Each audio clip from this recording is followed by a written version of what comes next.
রাধে রাধে বন্ধুরা, শ্রীরাধা ব্লগে তোমাদের সবাইকে স্বাগত। আর আজকে দেখো আমি চলে এসেছি তোমাদের জন্য ফুলকপির পকোড়া রেসিপি নিয়ে। তো প্রথমেই দেখো আমি কি কি উপকরণ নিয়েছি। আমি এখানে কিন্তু একটা ফুলকপিকে এইভাবে ছোট ছোট টুকরো টুকরো করে কেটে নিয়েছি। আর তারপরে আমি এখানে দেখো কি কি মশলা নিয়েছি। তো এইটাতে কিন্তু একটা ম্যাগি মশলা আছে আর দুটো শুকনো লঙ্কা আমি কাঁচি দিয়ে ছোট ছোট করে কেটে নিয়েছি। আর আদা বাটা, এক বাটি বেসন নিয়েছি। আর কিছুটা কাঁচা লঙ্কা দেখো আমি এইভাবে কেটে নিয়েছি, মাঝখান থেকে চিড়ে নিয়েছি।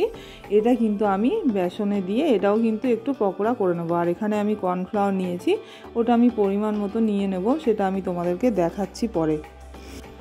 আর এখানে দেখো আমি একটা বাটির মধ্যে একটু জল দিয়ে ফুলকপিটাকে কিন্তু একটু ভাপিয়ে নেব, তাই জন্য আমি জলের মধ্যে একটু নুনও দিয়ে দিয়েছি আর গ্যাসটাও আমি ধরিয়ে দিয়েছি। আর এবারে আমি ফুলকপিগুলোকে দিয়ে দিলাম জলের মধ্যে। এটা কিন্তু আমি একদম সেদ্ধ করব না, হালকা করে একটুখানি ভাপিয়ে নেব। আর এবারে আমি কিন্তু বেসনটাকে রেডি করে নিচ্ছি। তো এখানে আমি একটা পাত্রের মধ্যে এক বাটি বেসন দিয়ে দিয়েছি। আর 3 চামচের মতো কিন্তু আমি এখানে একটু কর্নফ্লাওয়ার দিয়ে দেবো। এই কর্নফ্লাওয়ারটা না দিলেও হয়, কিন্তু আমি এটা দিয়েছি। কর্নফ্লাওয়ারটা দিলে পকোড়াটা খুব সুন্দর মুচমুচে হয়, তো সেই কারণেই আমি দিয়েছি। আর এর মধ্যে আমি যে ভাজা মানে ম্যাগির মশলা আর যে শুকনো লঙ্কাটা আমি কুচিয়ে রেখেছিলাম সেটা দিয়ে দিলাম, আদাটাও দিয়ে দিলাম। আর এখন কিন্তু আমি এর মধ্যে একটু নুন দিয়ে দেবো পরিমাণ মতো, আর হলুদটাও কিন্তু দিয়ে দেবো।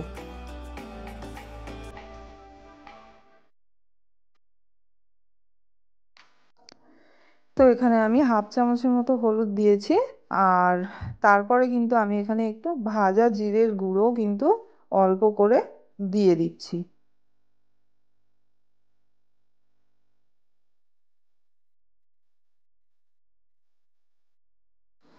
আর এগুলো দিয়ে আমি একটু সামান্য পরিমাণে কিন্তু চিনি দিয়েছিলাম।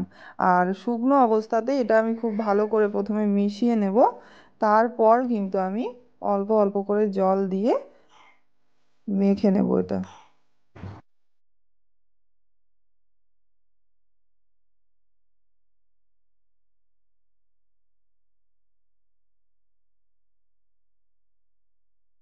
তো বেসনের মধ্যে প্রথম অবস্থাতেই কিন্তু বেশি করে জল দিলে হয় না, এর মধ্যে জমে জমে থাকে। তো সেই কারণে আমি কিন্তু এখানে অল্প অল্প করে জল দিয়ে ভালো করে ব্যাটারটাকে মেখে নিয়েছি। তো তোমরাও কিন্তু এইভাবেই করবে। তো এখানে দেখো আমি অল্প পরিমাণ জল দিয়ে প্রথমে এইভাবে সুন্দর করে গুলে নিয়েছি। আর তারপরে কিন্তু এরকম ঘনত্বে আমি বেসনটাকে মেখে নিয়েছি।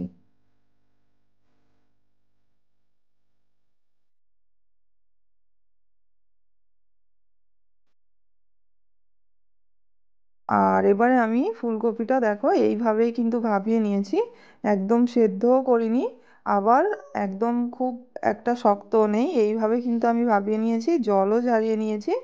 আর এবার আমি কড়াইতে তেল দিয়ে দিয়েছি। আর ফুলকপিটাকে আমি এইভাবেই কিন্তু বেসনের মধ্যে দিয়ে দিয়েছি।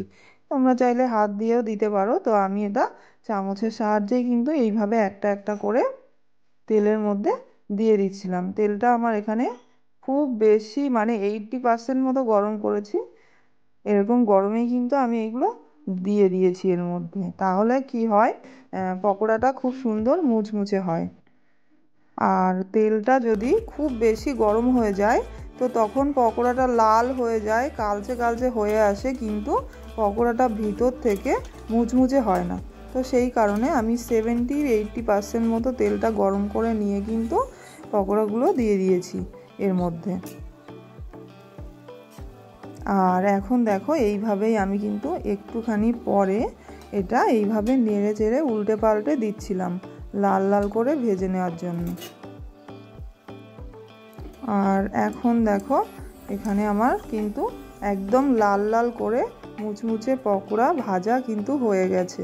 তো আমি এটাকে তেলটা আস্তে করে ঝরিয়ে নিয়ে আমি কিন্তু এটাকে অন্য একটা পাত্রে তুলে নিচ্ছিলাম।